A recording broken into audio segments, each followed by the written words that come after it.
नमस्कार, next IAS Hindi के चौड़ी अंक में आपका स्वागत है। आइए आज की पहली न्यूज के ऊपर चर्चा करते हैं। इस न्यूज को द हिंदू ने कवर किया था अपने पेज नंबर 1 पर और ये मिसलेनियस सेक्शन की न्यूज है।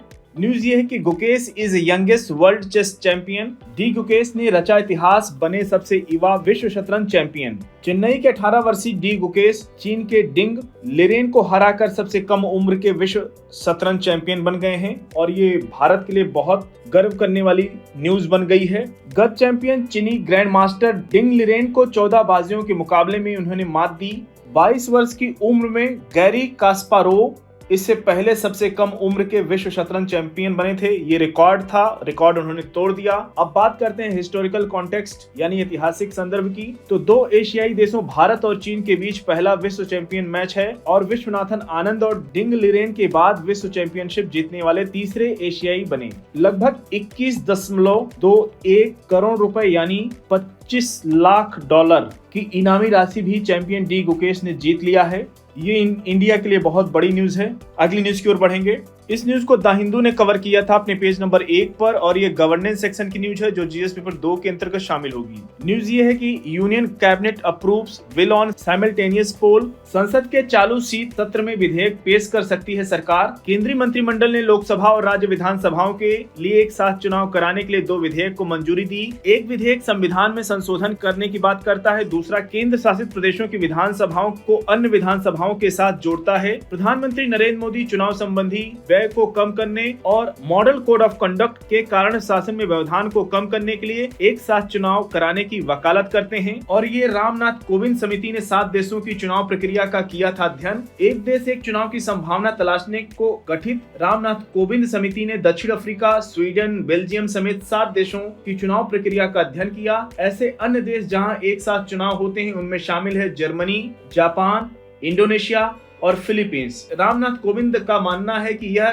गेम चेंजर साबित होगा और इस समिति ने कुछ सिफारिशें प्रस्तुत की थी। आइए उनके ऊपर बात कर लेते हैं। सरकार को एक साथ चुनाव कराने के लिए कानूनी रूप से स्वीकार तंत्र विकसित करना होगा। पहले चरण में लोकसभा और सभी विधानसभाओं के चुनाव एक साथ कराए जा सकते हैं। तीसरे चरण में नगर पालिकाओं और पंचायतों का चुनाव कराना होगा। दूसरे चरण का चुनाव संसदीय चुनाव के 100 दिनों के भीतर होना चाहिए। सदन में त्रिशंकु स्थिति या विश्वास प्रस्ताव या ऐसी किसी भी स्थिति में नई लोकसभा के गठन के लिए नए चुनाव कराए जा सकते हैं जो शेष कार्यकाल के लिए होगा। यदि विधानसभाओं के लिए नए चुनाव होते हैं तो ऐसी नई विधानसभाएं लोकसभा कार्यकाल के अंत तक बनी रहेंगी बशर्ते उन्हें भंग न किया जाए। क्या आप जानते हैं वर्ष 1952, 1957, 1962 और वर्ष 1967 में पहले 4 आम चुनाव साइकिल के दौरान लोकसभा और राज्य विधानसभाओं के चुनाव एक साथ हुए थे। याद रखिएगा यूपीएससी आजकल पूछ लेता है कितनी बार ये संपन्न हुआ। आपने देखा होगा यूपीएससी प्रीलिम्स 2024 के क्वेश्चन पूछा था कि परिसीमन आयोग अभी तक भारत में कितनी बार गठित किए जा चुके हैं, तो उत्तर था उसका 4 बार था। उसी तरीके से ये भी क्वेश्चन पूछ सकता है एक साथ चुनाव कब कब हुए और किस वर्ष हुए, कितनी बार हुए, तो इनको याद रखिएगा इन वर्षों को। मेंस में भी क्वेश्चन पूछ चुका है यूपीएससी 2018-19 में,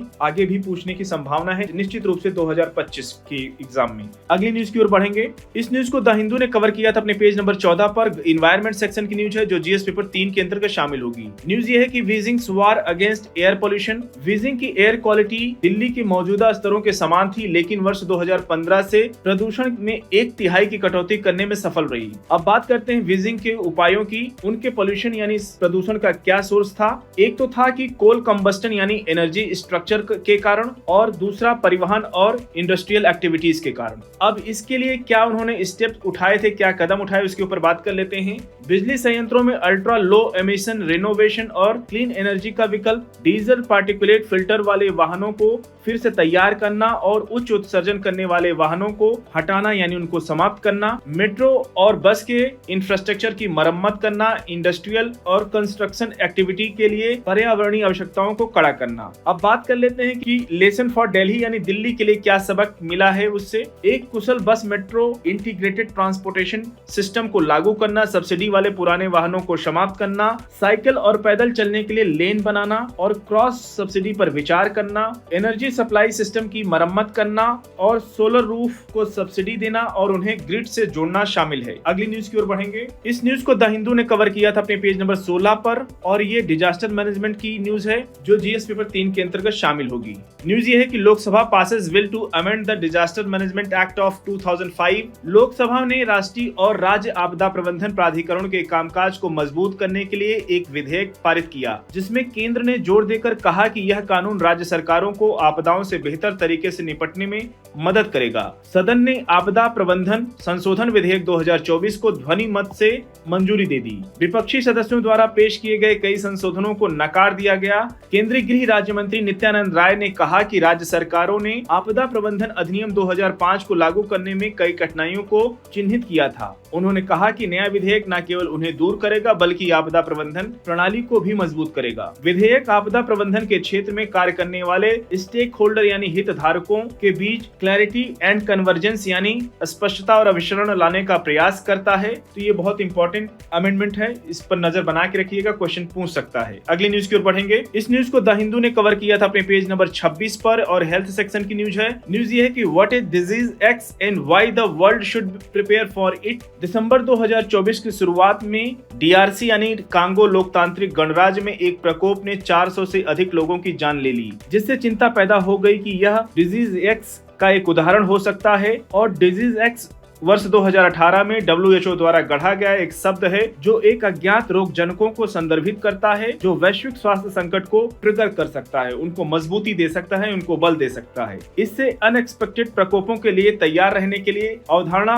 बद्ध किया गया था, जिन्हें पहचानना या भविष्यवाणी करना मुश्किल है। आपने देखा होगा वर्ष 2019-20 में जब कोविड-19 के उद्भव के बाद इस शब्द को महत्व मिला, जिसने उस परिदृश्य को मूर्त रूप दिया जिसका की रिप्रेजेंटेशन डिजीज एक्स करता है। क्वेश्चन पूछ सकता है यूपीएससी, डिजीज एक्स क्या होती है? WHO की रोग जनकों की प्राथमिकता सूची में महामारी या महामारी क्षमता वाले संक्रामक रोगों पर प्रकाश डाला गया है, जिनमें इबोला, मारबर्ग और लासा फीवर शामिल है। इन बीमारियों का नाम याद रखिएगा, क्वेश्चन यूपीएससी पूछ सकता है। डिजीज एक्स एक अनएक्सपेक्टेड रोग जनकों के लिए एक स्थान रखने वाला है जो फ्यूचर पेंडेमिक यानी भविष्य में महामारी का कारण बन सकता है। वनों की कटाई और शहरीकरण जैसे मानवीय गतिविधियों से जूनोटिक फैलने का खतरा बढ़ रहा है, जबकि क्लाइमेट चेंज यानी जलवायु परिवर्तन रोग की गतिशीलता को नया रूप दे रहा है। अगली न्यूज की ओर बढ़ेंगे। इस न्यूज को पीआईबी ने कवर किया था और ये इकोनॉमी सेक्शन की न्यूज है जो जीएस पेपर 3 के अंतर्गत शामिल होगी। न्यूज ये है कि IPEF यानी इंडो पैसिफिक इकोनॉमिक फ्रेमवर्क के अंतर्गत SCC यानी सप्लाई चेन काउंसिल की दूसरी बैठक में उपाध्यक्ष के रूप में भाग लिया। IPEF Indo Pacific economic framework for prosperity यानी समृद्धि के लिए भारत प्रशांत आर्थिक ढांचा मई 2022 में लॉन्च किया गया था। इसमें वर्तमान में 14 पार्टनर यानी भागीदार शामिल हैं, जिनमें Australia, Brunei, Darussalam, Fiji, Bharat, Indonesia, Japan, Korea गणराज्य, Malaysia, New Zealand, Philippines, Singapore, Thailand, संयुक्त राज्य अमेरिका और वियतनाम। यह इस रीजन के देशों को लचीला और टिकाऊ और इंक्लूसिव इकोनॉमी यानी समावेशी आर्थिक विकास को आगे बढ़ाने पर सहयोग करने के लिए एक मंच प्रदान करता है और इसका उद्देश्य इस रीजन में सहयोग, स्थिरता और समृद्धि में योगदान करना है।